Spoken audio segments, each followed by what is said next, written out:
మెదక్ జిల్లా రామాయంపేట మండలం లక్ష్మాపూర్ గ్రామ శివారులో చేపూరు రమేష్, అతని భార్య, అతని కొడుకులు కలిసి అదే గ్రామానికి చెందిన రాగుల అశోక్ అనే వ్యక్తిని భూ వివాదాల నేపథ్యంలో గురువారం ఉదయం వారి భూమి వద్ద గొడ్డలితో మరియు బండరాయితో బలంగా అశోక్ నెత్తి తలపై కొట్టి చంపారని అశోక్ యొక్క తమ్ముడు శేఖర్ పోలీస్ స్టేషన్కి వచ్చి ఫిర్యాదు చేశారు. ఫిర్యాదు మేరకు ఎస్ఐ రంజిత్ కుమార్ కేసు నమోదు చేయగా సిఐ వెంకట్రాజగౌడ్ విచారణ ప్రారంభించారు. రాగుల అశోక్ హత్య విషయం తెలుసుకున్న సిఐ వెంకట్రాజగౌడ్, ఎస్ఐ రంజిత్ కుమార్లు సంఘటనా స్థానానికి చేరుకొని శవ పంచనామా చేసి శవాన్ని పోస్టుమార్టం నిమిత్తం రామాయంపేట ప్రభుత్వ ఆసుపత్రికి తరలించారు. నిందితులకు శిక్ష పడేలా చూస్తామని సాక్ష్యాధారాలను పక్కాగా సేకరించారు.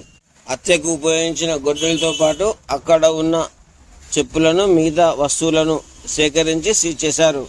ఈ మేరకు రామాయంపేట పట్టణ ఎస్ఐ రంజిత్ కుమార్ గురువారం సాయంత్రం 5:26 విడుదల చేసిన ప్రకటనలో పై వివరాలను వెల్లడించారు.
Nah,